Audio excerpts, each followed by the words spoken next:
Silenzio.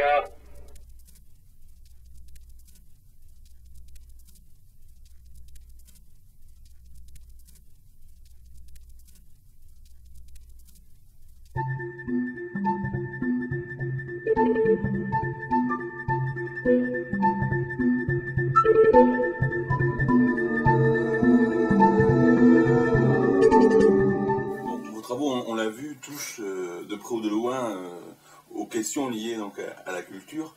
Comment expliquez-vous la totale absence de cette question, pourtant centrale, dans le débat présidentiel, et pourriez-vous dessiner les principaux leviers politiques et les principales réformes peut-être institutionnelles qui pourraient peser sur les politiques publiques afin de redonner une place centrale à ce ministère un peu oublié. Enfin,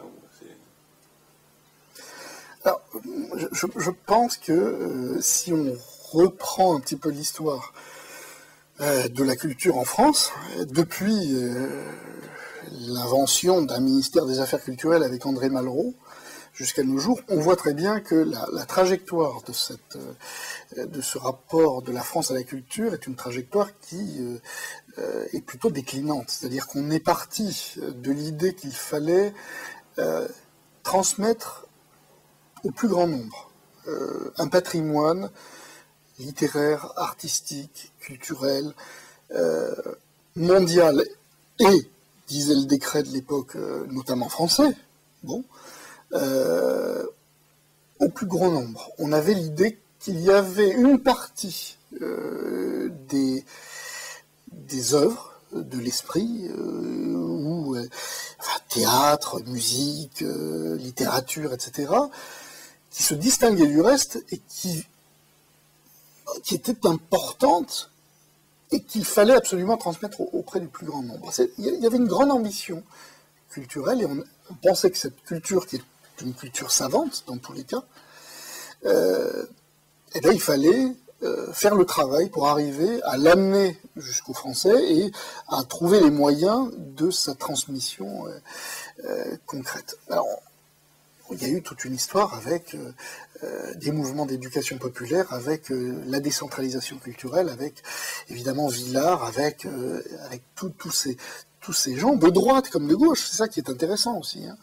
On avait une haute opinion de la culture pendant très très longtemps, avec l'idée qu'il fallait amener le plus grand nombre de gens à cette culture. Et puis progressivement, on en est arrivé à une situation où on a constaté qu'il était très difficile de réduire les inégalités d'accès à la culture. Et ça, ce sont les services d'études statistiques du ministère de la Culture qui ont montré ça. Les grandes enquêtes sur les pratiques culturelles des Français ont montré qu'il y avait que les inégalités étaient maintenues, voire parfois pouvaient s'accroître. Et à ce moment-là, on est passé dans un autre univers où on a parlé de démocratie culturelle. C'est-à-dire l'idée qu'il faut respecter différents types de culture. Alors, à la fois, on peut se dire, bon, ouais, c'est intéressant comme changement de perspective, il n'y a plus simplement une culture, il y a différents types de cultures et on va essayer de respecter l'ensemble des cultures, et en même temps, c'est pas tout à fait comme ça que ça se passe. C'est-à-dire qu'on continue à quand même mettre l'accent sur la culture et plutôt des élites. L'État finance plutôt des musées, des lieux de spectacle légitimes, etc., etc. Et en même temps, on abandonne un peu l'idée que tout ça doit être accessible au plus grand nombre. Donc là, on a clairement une absence aujourd'hui dans les programmes politiques de cette question de la culture, parce que je crois que les hommes politiques et les femmes politiques ne croient plus à cette question-là. Ça a disparu très largement, l'idée de démocratisation a disparu. Et donc, sachant que c'était ça qui portait le volontarisme de l'époque de Villard, par exemple, Malraux, Villard, etc., on a une disparition de tout ça. On n'a plus de désir, de volonté politique de diffuser cette culture-là. Voilà. Alors à ce moment-là, on a un gros problème, c'est-à-dire que on voit que une des solutions à la démocratisation de l'accès à la culture, c'est l'école. Or, regardons aujourd'hui ce qu'est l'éducation artistique à l'école. C'est une catastrophe. Je crois qu'on ne peut pas faire mieux pour mépriser la culture. C'est de lui donner la place, enfin l'art en tout cas, lui donner la place qu'on lui donne aujourd'hui à l'école. Aujourd'hui, le système scolaire fonctionne avec une sélection par les mathématiques. Il est facile pour les élèves qui vivent dans ce système scolaire de penser, d'en déduire que ce qui est important, c'est les mathématiques, le français, après quelques langues vivantes, etc. Mais que l'art n'est absolument pas quelque chose d'important pour la nation, pour l'école. C'est quelque chose qui est absent. Donc là, je crois qu'il y a un vrai problème. C'est-à-dire que si on veut véritablement donner une place importante à la culture, si on pense que c'est mieux d'avoir des citoyens qui connaissent l'art plutôt que de ne pas le connaître, alors il faut s'en donner les moyens.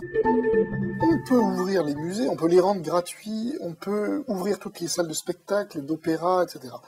On peut rendre tout ça gratuit, on sait très bien que les gens n'y rentreront pas. On sait depuis Bourdieu, notamment dans les années 60, que ce n'est pas le capital économique qui est un frein d'accès à la culture, mais c'est le capital culturel. C'est-à-dire c'est parce que les gens ont appris à aimer un certain nombre de choses, parce qu'ils ont des compétences, qu'ils ont envie d'aller dans ces lieux-là. Les autres n'iront pas plus. C'est-à-dire on peut, encore une fois, ouvrir tous les lieux de spectacle, les rendre gratuits, n'iront pas plus là qu'ailleurs, parce qu'ils n'auront pas eu les compétences, parce qu'ils n'auront pas eu les goûts formés à ça. Donc, la principale institution qui peut amener à de la démocratisation d'accès à la culture, c'est l'école, mais on ne s'en donne pas les moyens. Donc là, je crois qu'il y a un vrai problème. C'est à la fois un manque de grands projets culturels dans un pays comme la France. On a un peu abandonné l'idée que c'était quelque chose de très important, la culture. Et du coup, ça se voit très très bien dans l'état actuel de ce qui se transmet. On laisse les institutions procéder un petit peu comme des entreprises privées qui voudraient attirer leur public. Voilà. On se dit on va monter des événements en essayant d'attirer les gens. Et on monte de plus en plus des opérations qui sont de plus en plus attractives, ou en tout cas pensées comme attractives, publicitaires, ainsi de suite. On monte des manifestations littéraires, on monte des choses comme ça, mais au fond, on est vraiment on fait comme si, encore une fois, on pouvait attirer le public par de la publicité, des choses qui pourraient les séduire, etc. La vraie manière de faire aller les gens vers la littérature, vers la peinture, vers la musique savante, etc., c'est de leur donner le goût et les compétences dans ces différents domaines, et cela de manière très précoce. C'est la seule manière pour véritablement arriver à une démocratisation culturelle. On a une institution captive, qui arrive à avoir un public durablement, c'est l'école. Bon. C'est la seule institution qui fonctionne comme ça. Après les musées, vous ne pouvez pas forcer les gens à aller au musée. On pourrait dire un État qui voudrait véritablement que les gens aillent au musée, il leur dirait si vous n'allez pas au musée, on vous retire les allocations familiales. On pourrait imaginer des choses comme ça, c'est ce qu'on fait pour l'école. Je le signale toujours aux enseignants, je leur dis, s'il y a autant de gens qui vont à l'école, c'est parce que on les a forcés. Les gens n'y sont pas allés non plus de gaieté de cœur au départ. On a forcé les gens à parler la même langue alors qu'ils parlaient un patois, etc. Enfin bon. Et on peut éventuellement leur enlever des allocations familiales s'ils vont pas à l'école. C'est aussi pour toutes ces raisons-là que les gens vont à l'école. Et puis parce que l'école, c'est un lieu aussi de garderie, entre guillemets, des enfants et tout ça. Donc ça joue plein de rôles. Après, toutes les institutions culturelles ne marchent pas comme celle-là. Elle est très spécifique. Donc la seule institution qui est centrale, qui n'a pas à captiver le public, mais le public est déjà captif, c'est l'école. Donc c'est là que les choses devraient se faire. Mais généralement, elles ne se font pas là parce que on n'a pas véritablement de projet pédagogique. On a l'impression à chaque fois, d'ailleurs, qu'on parle de ça, que les gens Et les enseignants, en premier lieu, disent mais on a déjà un gros programme. Et en fait, c'est parce que tous ces programmes ne sont pas pensés, repensés. Il faudrait évidemment pas alourdir les choses. Il faudrait juste repenser la manière dont on enseigne un certain nombre de savoirs, faire des sélections, faire des choix, mais savoir que l'école est quand même le lieu par lequel ces choses-là peuvent arriver à se faire. Que ce n'est pas en laissant faire finalement l'effet du milieu familial, l'éducation familiale, etc., qu'on va réussir à démocratiser l'accès à la culture, puisque évidemment, laisser faire les différences initiales, c'est aboutir à des inégalités ensuite. Voilà, c'est terrible.